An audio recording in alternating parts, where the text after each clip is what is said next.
Բարև ձեզ հարգելի դիտողներ, այսօր մեր շրջայց հաղորդաշարը, հերթական հաղորդում ավելի ճիշտ, որոշակի յուրահատկություն ունի։ Տվյալ պահի մենք գտնվում ենք նախկին Շամշադինի շրջանի Նավուր գյուղի հարևանությամբ կառուցված ազգային հերոս Զորավար Անտրանիկի արձանի հովանու ներքո։ Ուրեմն հովանի ներքո ասեցի, իհարկե արձանի հարաբերությամբ իրականում մենք հովանու ներքո ենք, բայց եղանակն այնպիսին է, որ Զորավար Անտրանիկը մեզ նաև եղանակից է պաշտպանում, ով որ ուրեմն Տավուշի շրջանի հատվածում է, հիմա գիտի թե ինչ փոթորգոտ քամի է, ինչ հողմեր են եւ այլն, բայց Զորավար Անտրանիկի հետ բանին չի։ Ինչպես քանի որ ինքը շատ հանգիստ կանգնած հսկում է Հայաստանի հերուն ու ներկան, ուրեմն մեզ համար էլ պրոբլեմ չի։ Մենք այսօր ճիշտ ասած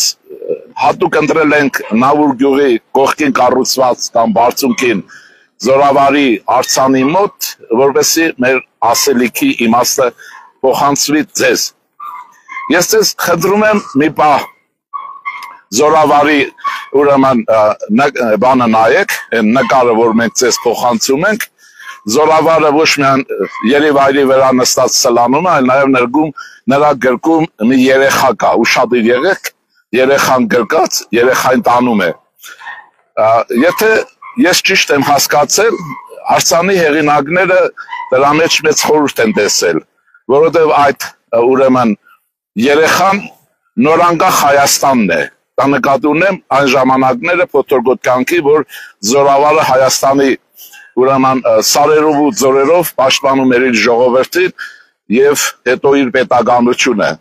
Ես կարող եմ ասել, եթե կուզեք այսօրվա իմաստով երցի խորհրդանիշը տեղափոխենք,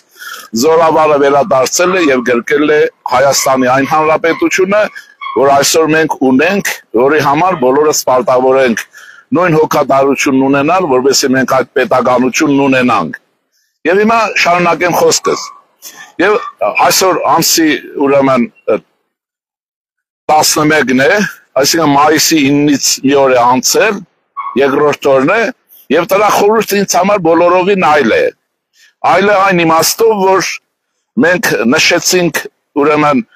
այն աշխարհով մեկ գերմանական ֆաշիզմի տարած հաղթանակը, բայց մենք լավ չներկայացրինք կամ չհասկացանք եղածի իմաստությունը։ Դուք գիտեք, որ այդ տարիներին ցեղասպանությունից հետո հայ ժողովուրդը հազիվ վերականգնվում էր նյութապես մարդու քանակով եւ նոր արհավիրք։ Մի խոսքով ինչ եմ ուզում ասել, դժվարին տարիներ եւ որից հետո սովետական ռուսական ռոպագանդան այդ ուրեմն իրադարձությունները մեզ համար ուրեմն որպես բիրկա ապրանքանիշ կպցրեց ուրեմն հայրենական պատերազմի կես թեզիսը։ Ես ասեմ ձեզ, սիրելիներ, դժբախտաբար մենք մեր ժողովրդի գոյության 5-6 հազար տարիների ընթացքում մեր հայրենական պատերազմը չենք մղել։ Դա ռուսների հայրենական պատերազմն է իրենց պետականության համար, իսկ որովհետեւ հայ ժողովրդի կենթանի հյութերը երթական անգամ լավ կամեն, ներկայացրել են դա որպես հայրենական պատերազմ։ Դա հատուկ նպատակ ունի, իմ ասածը։ Մենք մեր պետականության եւ մեր հայրենիքի համար հայրենական պատերազմ դեռևս չենք մղել։ Մենք դա չկարողացանք անել 1918 թվականի Կարսի ամրոցի անկման ժամանակ, մենք դա չկարողացանք անել 1920 թվականի աշնանը, երբ կար Հայաստանի Հանրապետությունը, բայց Կարսը Որմելիները մի ակնթարթում հանձնեցին ռուսների հանձնարարությամբ Թուրքին, մենք դժբախտաբար դա չկարողացանք անել 44-օրյա պատերազմի ընթացքում, երբ Շուշին անհասկանալի պատճառով հայ իբրև թե գեներալ կոչված զորավարները եւ քաղաքական էլիտան, այդ ծաղրի համար են ասում էլիտան, ուրեմն Շուշին հանձնեց Ադրբեջանին, որովհետեւ այդպես է կանոնում ռուսական ցարը։ Հետևաբար այդ անհետետ կեղծիքները, անհետետությունները մեզ կպցնել պետք չի, բայց մենք մասնակցել ենք առավելագույն լարումով երկրորդ համաշխարհային պատերազմին, ոչ միայն սովետական միության տարածքում, եւ որ շատ վատ է ուսումնասիրված, մենք եղել ենք նաեւ դաշնակիցների բանակներում, որի մասին գրեթե ոչինչ չի խոսում եւ շատ վատ է որ չի խոսում Հայաստանի հերոստանգերություններ ես չեմ հիշում մայիսի 9-ին որևէ խոսք ասել են բացի սովետական միության ռուսական փառքը երկելուց որը հակահայկական է հակապետական է եւ հակամարտկային է որևէ բան չխոսելով Սփյուռքի մասնակցության մասին հայրենական պատերազմին հասկանում եք ոնց է հիմա ասեմ առաջ եւ իմ ասածների մեջ դուք տարօրինակ ոչինչ չգտնեք որովհետեւ որևէ ժողովուրդ հայրենական պատերազմ մղում է իր տարածքի վրա իր պետականության համար եւ ոչ թե այն տեսքով որ որևէ մեկը զորակոչում տանում է իր տարածքն ու հայրենիքը պաշտպանելու համար սա շատ կարեւոր հարց է եւ ամոթ է մեզ որ այդ Գեորգիևյան ինչ որ լենտ է ժապավեն է ման գալիս անկախ պետականության պայմաններում եւ դժվարին կռիվ է գնում Հայաստանի պետության համար մեր կողմից Եվ 4 օր առաջ է ռուսական կամքով Ադրբեջանին հազրել լղիմը եւ ցեղասպանության կարգով Արցախայությունը դուրս մղվել իր հայրենիքից եւ նորից ռուսական աղդեղությունները ուրեմն փչացնում են, խառնում են մեր ուղեղը եւ մեր երիտասարդության հատկապես շեղում իրենց հայրենիքին ու պետականության նվիրելու գաղափարից։ Սա շատ վտանգավոր բան է։ Երկրորդը նաեւ ինչ որ անմահկունդ։ Մեր անմահկունդը կարող է լինել Արցախյան ազատամարտի տարիներին Հայաստանի համար կրվում, բայց ռուսական անմահկունդը ձեզ հետ չեմ իմանում, ինչ կապ ունի եւ ինչ կապ ունի առասարակ Հայաստանի հետ։ Հիմա սրանք ասում են, որովհետեւ մեր ազգային ինքնագիտակցությունը այդ աղդեղություններից վերջապես մաքրվի։ Իհարկե, այս բոլորը պետք է անեն հայ պատմական կոչվածները, բայց հայ պատմական կոչվածները անverջ ռուսական կոնցեպցիայով շարունակում են իրենցին երգը երգել։ Որն է այդ երգը։ Դե ասում են, եթե չլիներ Ստալինգրադում սովետական բանակի հաղթանակ, ուրեմն թուրքերը մտնելու էին Հայաստան եւ վերջ։ Հիմա ես հարց եմ տալիս ձեզ։ Նախ պատմությունը ասեմ կանոնը, հիշեցեք։ Եթե չունի, չի եղել, չկա ուրեմն։ Երկրորդ մասը, իսկ ով է ասել, որ թուրքական բանակները գերմանական, ասենք, Անդրկովկաս մտնելու պարագայում պետք է Հայաստան մտնեն։ Ես ասեմ ավելին։ Այս տգետները, տխմարները Մոսկվայից սարքված 30-40 տարվա հեքիաթը անընդհատ լսում են ժողովրդի ուղեղը, իրենք չունենալով իրենց ուղեղը։ Տեսեք ինչ կա։ Դուք գիտեք, որ գերմանական բանակի կողքին ժամանակին ուրեմն ձևավորվեց Դրոյի, Նժդեհի եւ մյուսների հետ հայկական լեգիոնը, որի խնդիրն էր, եթե գերմանացիները Կովկասյան լեռներն անցնելու էին, գերմանական բանակի հետ միասին Հայաստանում բարեկություն պետք է աներ հայկական լեգիոնը։ Եվ ասեմ սրբապղծությունը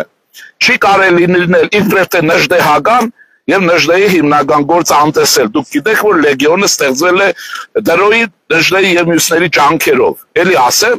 ուրեմն այդ անհետեցություններով անընդհատ շարունակում են ինչի համար, որովհետեւ այսօր Հայաստանը արտաքին քաղաքական ուղեկցի ճշգրտման հարց ունի, մեր անվտանգության հարց ունի, նորից Զիմբոբոն վերադառնում է ճիվաղ ռուսական իրականություն եւ նույն խապկանքների մեջ։ Ուրեմն սրանք հիշեցեք։ Հիմա կոնկրետ ասեմ, որ դա ինչու մեր հայրենական պատերազմը չէր, որտեղ մեր երկրում տեղի չի ունեցել, Աստված չանի որ լիներ, որովհետև մեր երկիրը պաշտպանելու նպատակ չի եղել, այլ եղել է ԽՍՀՄ պաշտպանելու նպատակ, դրանք տարբեր բաներ են, որովհետև եթե հիմա ասել եմ հետևյալը, եթե դա մեր հայրենական պատերազմն էր, Արցախ այսօր պիտի լիներ Հայաստանի Հանրապետության կազմի մեջ։ Ես հարց եմ տալիս, Արցախը Հայաստանի Հանրապետության կազմի մեջ է, ռուսները գիտեք վերջին շրջանում վստահել է մի նոր տերմին, Ադրբեջանի Լեռնային Ղարաբաղի տնտեսական շրջան, այդպես էլ խոսում են, նույնիսկ լղիմը չեն ասում։ Ուրեմն սրանից անցնենք առաջ։ Նախիջևանի հայությունը 1940 թվականներին Նախիջևանի ազգաբնակչության շուրջ 45%-ը 40-45-ը հայեր էին։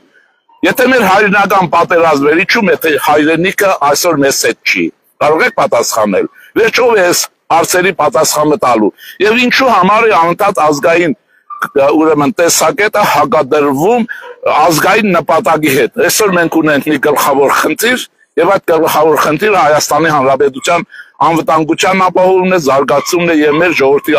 զարգացումն ու անվտանգություն աշխարհում է, ուրիշ խնդիր չունենք։ Եվ ասեմ, որ ընդհանրապես կարծում եմ, որ մենք խնդիր չունենք Ռուսաստանի հետ մնալու եւ նրա նվաճողական ֆաշիստական քաղաքականությունը պաշտպանելու, որի առաջին զոհը եղել է Արցախահայությունը, ռուսական քաղաքականության, իր սիրելի Արցախահայությունը։ Ուրեմն ես էլ էսպես առաջ գնանք։ Հիմա մի ուրիշ հարց եմ ուզում ասել։ Ով է համաշխարհային երկրորդ պատերազմի հեղինակը։ Գերմանացիները թե ռուսները։ Ես ասում եմ ռուսները։ Եվ ասեմ փաստեր, որոնք դուք պիտի հիմա տարօրինակ բան եմ ասում, կարող է եւ շատերը կան ինֆարկտ ստանան, որովհետեւ ուրեմն շատ տարօրինակ բան եմ ասում։ Դուք գիտեք, որ ուրեմն ժամանակին կամ եթե չգիտեք, ձեզ ասում եմ, որ Տրոցկին հռչակեց համաշխարհային հեղափոխության, համաշխարհային տիրապետության կարգախոսը։ Լենինը դա շատ տարածեց, մի խոսքով ԽՍՀ-ն եւ այլն եւ այլն։ Ժամանակին այդ համաշխարհային հեղափոխությունը տեղի ունեցավ Գերմանիայում առաջին հերթին, աշխարհում երկրորդ հերթին եւ այլն նման բաներ։ Հիմա ես ձեզ հարց եմ տալիս հետեւյալը. ԽՍՀ-ն գերբին եթե նայում եք, ինչու է գերբի վրա աստղը, ինչ է նշանակում այն աստղը հինգաստանի, որը դուք չգիտեմ ինչու սրբության որպես սրբոց պահում եք։ Գիտեք դրա իմաստը։ Ըստ ռուսների տեսակետի իրենք պետք է բոլշևիկյան համաշխարհային հեղափոխություն անեին կոմունիստական եւ աշխարհի 5 մայրցամաքները պետք է դառնային սովետական, այսինքն ռուսական տիրակալություն։ Այս է իմաստը։ Ես մեր բանակի հրամկազմին ուզում եմ հարց տալ, գլխավոր շտաբին։ Դուք ինչու եք մեր զինվորականների, ուսադիրներին եւ խորհրդանիշների վրա պահում ուրեմն 5 աստղը։ Որոշել եք աշխարհը նվաճել, հա, թե չեք հասկանում ինչ է։ Ինչի համար է, այս աստղը ասեցի միանշանակ է, ռուսական տեսակետն է աշխարհում համաշխարհային հեղափոխություն անելու եւ Լենինի խոսքով ասած համաշխարհային սովետական ռեսպուբլիկա ստեղծելու։ Մեր գեներալները Շուշին չկարողացաք պահել, աշխարհն եք նվաճելու, հա։ Ուրեմն այս բոլորը պիտի մաքրվի եւ մենք պիտի ունենանք մեր ազգային իսկական պետականությունը։ Ով է սկսել առաջին համաշխարհային, երկրորդ համաշխարհային պատերազմը։ Գործողությունների իմաստով իհարկե հետագանությունը գիտեք։ Գերմանացիները հարձակվել են լեհերի վրա եւ իսկ ով է չաղացրել գերմանացիներին։ Ռուսները 32 թվականին ուրեմն Ռայխստագի ընտրությունների ժամանակ դա Վայմարյան Գերմանիան էր, այդ Գերմանիան ուրեմն ընտրություններ կատարեց նոյեմբերին եւ ընտրություններում առաջի տեղ դուրս եկավ Հիտլերի կուսակցությունը, երկրորդը սոցիալ-դեմոկրատները, երրորդը ուրեմն կոմունիստները, Թելմանի կուսակցությունը։ Հիմա տեսեք գումարման հարց եմ ասելու։ Մի քիչ հաշվապահ եղեք էլ ձեր կյանքում, հաշիվ սիրեք, ոչ թե պատկերավոր սուտ խոսակցություններին տրվեք։ Առաջի տեղը Հիտլերն էր 30 քանի տոկոսները հայտնի են հանրագիտարանները նայեք կգտնեք։ Ուրեմն առաջ երկրորդ տեղ ասեցի սոցիալ-դեմոկրատիան էր, երրորդը կոմունիստական կուսակցությունները։ Կային մանր-մոնր կուսակցություններ, նրանք դրվաբաղին տեղ չէին խաղում։ Եթե ուրեմն սոցիալ-դեմոկրատները, որ սոցիալիստական էին, եւ հիմա են Շոլցի կուսակցությունն է, եւ կոմունիստական կուսակցությունը, եթե իրար հետ միանային դաշինք ստեղծեին, Հայաստանում դուք միշտ ասում եք դաշինք ստեղծեք, այդ դաշինքը եթե լիներ, ուրեմն Հիտլերի կուսակցությունը կընկներ երկրորդ տեղ եւ ուրեմն Հիտլերը կանցլեր դառնալ չէր կարող, բայց ինչ պատահեց։ Մոսկվայից կոմունիստական կուսակցության արգելեցին սոցիալ-դեմոկրատների դաշինք կնքել եւ այստեղ Հիտլերը առաջի տեղ մնաց եւ անցավ կանցլեր դառավ այս խարդավանքով։ Այնպես ինչպես այսօր փողոցի ռևանշիստներին, գողերին, գանձագողերին, մանկապիղծներին, երկիրը կողոպտածներին, Արցախը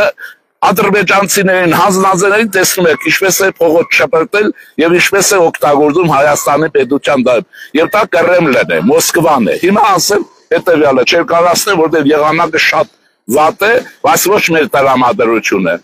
Դուք տեղյակ եք, որ Վայմարյան հանրապետության շրջանում, երբ արևմտյան պետություններն արգել էին Գերմանիային զինվել, ուրեմն գաղտնի կերպով սովետական միությունում ստեղծվել էին գործարաններ եւ ռազմական ուսումնարաններ, որտեղ գերմանացիները պատրաստում էին սպաներ, զինվում էին եւ այլն։ Հիմա տեղեր եմ ասելու, եթե գուցե մեզ այսպես լսողներ կան։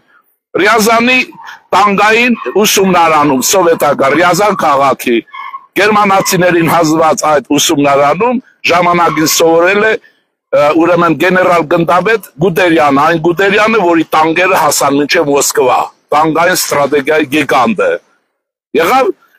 Լուկաս քաղաքում ուրեմն ռազմաօդային ուժերի գերմանական ուսումնարանը կար, որտեղ սովորել է ժամանակին Գյորինգը, Հիտլերի օգնականը։ Ահա թե ձեզ ով է զինել Հիտլերին, ով է գերմանացիների համար կադրեր պատրաստել, ով է ուզեցել ուրիշ բաներ, ինչ էին ուզում ռուսները։ Ուզում էին Գերմանիային կարողանային հարձակվել տալ Անգլիայի վրա, Ֆրանսիա եւ այլն, բայց պատմությունը իրենց ուզածով չեղավ։ Մի խոսքով սրանք հարցեր են,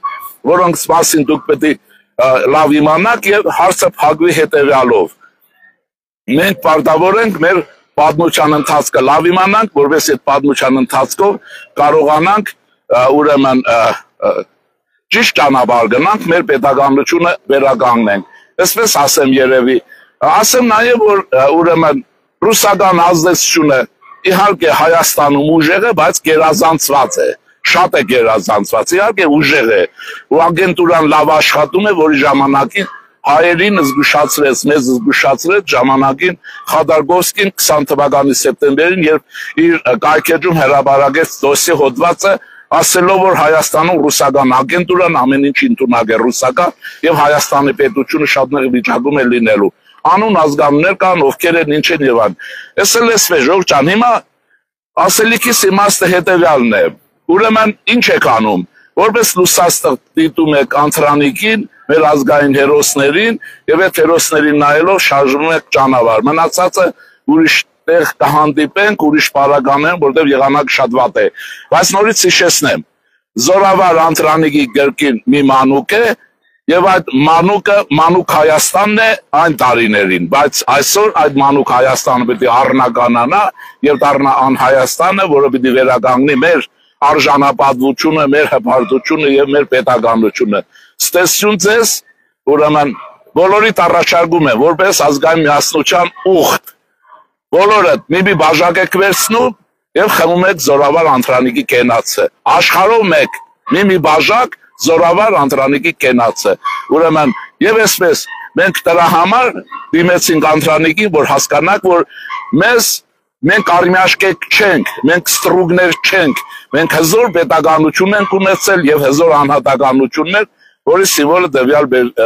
բaragայում Զորավարն է։ Ուրեմն Զորավարի սիմվոլով դեպի առաջագործական Հայաստան եւ դուք այս բaragայում լսեք